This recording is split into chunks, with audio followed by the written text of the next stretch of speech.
Hello? Mr. Steelburgh, we have your test results. How's it look, Doc? Not too good. It seems you have dangerous amounts of hopium in your blood. You're damn right I do. What's up, everybody? Welcome back to the Steelburgh. And the hopium is flowing. Steelers win 28-27 against the Washington Commanders. So much for that being the first real test of the season, as if it wasn't a close game and really scary the whole time. Steelers advanced to 7-2. Hold on to that first place in the division over the Baltimore Ravens. Oh, man, what a game. I mean, really a nail-biter from start to finish. You had the lead at the front, and then you go for the fake punt in your own territory, and they come climbing back, and they take a 2-score lead after halftime, and then we come back, and we push for that tie, and we kick the extra point, and it's good because Boswell is money, and the Steelers win it 28-27 in Washington. Terrible towels were flowing, and I'll tell you what, it sounded real nice to hear the "Here we go Steelers" chants after that first drive. It's just like the entire fan base can feel something different this season, can feel something different with our quarterback play. And it tells you something when our quarterback, Russell Wilson, has the worst game of the season. Less than 200 yards passing, only 195 yards through the air, 14 for 28, only 50% completion percentage, and an interception, and we still put up 28 points. Do you remember when it was rare for the Steelers to put up 20? You better remember, because it was last year and the year before that and the year before. We haven't had a consistent year of like 20 points. Maybe 2020 in the 11-0 season, but even before then, I think it was until it was really consistent. This is the best team we've seen since 2017 in that year we lost the Jaguars in the playoffs, but still, we have the offense now. And unlike 2017, we have the defense too. But let's move on to the stats. So, as I said, passing, Russell Wilson, 14 for 28 for 195, 3 touchdowns, 1 interception. And for I think the first time this season, we have another player under the passing category. Miles Killebrew attempted 1 pass. It was not complete. Not his fault, though. It was a dime. James Pierre ran before he could pull the ball in on that punt play. But Killebrew will get his name on the passing record there. As for rushing, Jaylen Warren led the team with 66 yards on 14 carries. Najee had 53 yards on 21 carries. Didn't see his third straight 100-yard game. But he did get in the end zone, and we put over 100 yards rushing between the two of them. So I'm pretty happy with that. You know, our rushing game's still been pretty effective. And it didn't have to be amazing. It just got the job done when it needed to. On to receiving, and again, nothing too splashy. George Pickens, 5 receptions for 91 yards. Warren, 2 for 29. Austin, 2 for 20. 3 for 17 for Freiermuth, and a touchdown for him. Like, it didn't have to be crazy impressive. Just getting down the field, getting those first downs, getting into the red zone. And when we did, it mattered. George Pickens with a beautiful acrobatic catch at the first drive of the game, second drive of the game for the Steelers. And then Mike Williams. The new Steelers signing gets his first touchdown as a Steeler in his first catch as a Steeler, in his first game as a Steeler. Great game by Mike Williams there. And then Pat Freiermuth got our other touchdown as well, getting that little dump off in the red zone there. On to the defensive side of the ball. Pretty quiet game for the big boys. Minkah Fitzpatrick had another rough game this season, really not putting much together. Missed a tackle on Terry McLaurin that probably could have gone for a touchdown if Joey Porter Jr. hadn't tracked him down. And TJ Watt, quiet on the score sheet. No sacks for him. He almost had a strip sack, but our Daniels Arms was going forward. And he probably could have had a holding call and or a sack for a safety in the end zone, but there was no call on that either. Player of the game goes to Cameron Hayward. And the only reason I'm not wearing his jerseys today is out of respect for Alex Highsmith, who is looking like he's going to miss some time with a serious ankle injury. It did not look pretty. I will not be putting a picture of that up on the screen because his ankle was turned a direction that it probably shouldn't be going. But Cam Hayward was the MVP of this game, in my opinion, on defense. He had 2 sacks.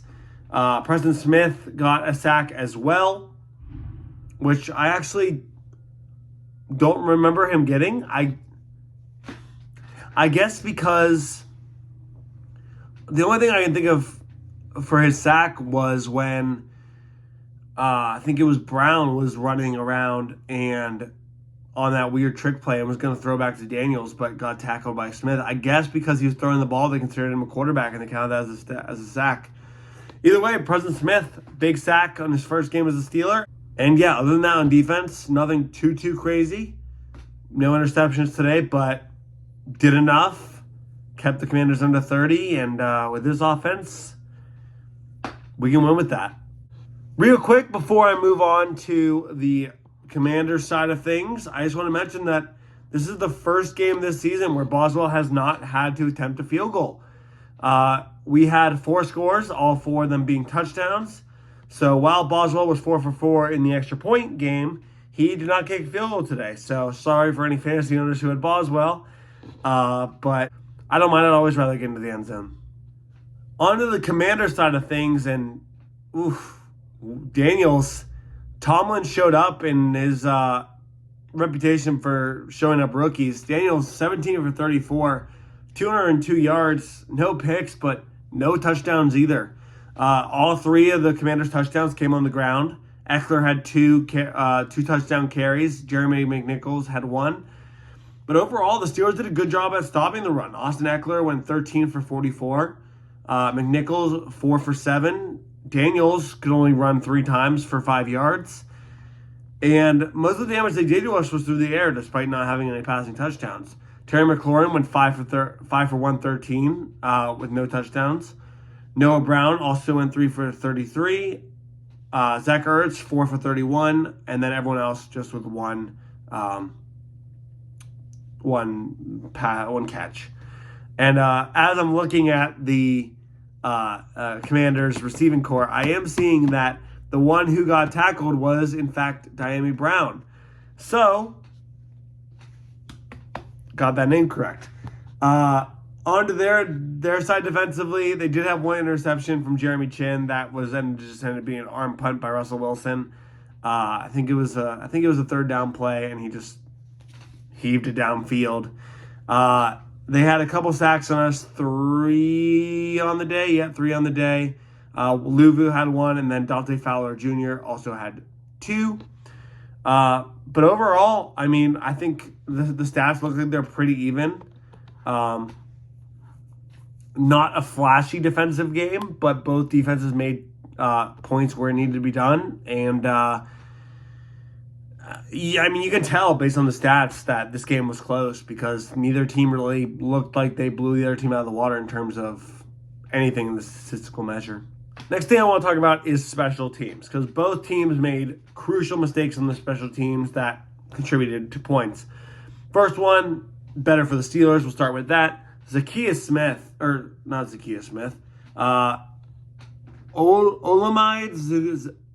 Zaccheaus is his name. And, well, maybe I can't remember his name because he's not a very good punt return because, wow. He had 2 punt returns, netted 0 yards, and muffed both of them. He's lucky the Steelers didn't get 14 points out of the muffed punts. Both of them went right off his helmet. I don't know if he just couldn't see him, if his face guard was screwed out a little too much and it was in front of his face, but man, he could not catch a punt to save his life. He's lucky on the first one that Ben Skoranek couldn't get on top of it and he was able to recover. On the second one, he wasn't nearly as lucky. James Pierre and Ben Skoranek both in the area, and Skoranek ended up being the one jumping on it. Very well needed because that was shortly after our special teams miscue. But, oh, man, Zaccheaus. Rough game from you, my friend. And on Pittsburgh's side of the ball, let's talk about probably the most discussed play call after this game. The fake punt to James Pierre. At the time, I expressed mild disapproval of the play. I don't care if he's wide open. I don't care if it woulda, coulda, shoulda worked. I don't care if James Pierre just dropped an easy first down on 4th and 16. The other day, it's 4th and 16. You do not throw that ball. I have since changed my opinion on it, right? So, clearly they watched some sort of film, right? They saw that there was nobody on that side of the field in this situation. He was covered at first, and then the gunner who was going to be running with him, kind of came over into the punt block formation, leaving him wide open, which is why they play with call. They clearly saw it in past games, and they knew they could take advantage of it. The thing is, and the only thing that I still don't love about the play call, I like the aggressiveness. I don't like the choice. Of all people, why throw to James Pierre? Right? Like, he is our third or fourth string cornerback. Who thinks he has good hands, like, to catch that? Like, I know they talked to him, and he said, like, during practices all week, he never dropped that ball one time. But shouldn't you give that play to somebody who has no chance of dropping that ball, right? Like, I guess maybe if you have a receiver on that side, like, it could be a little more obvious. But, like, I feel like in that situation, put someone like Cody White on that. Like, he's not a great receiver. He certainly isn't good route running. But he can get his hands up and he can catch the ball.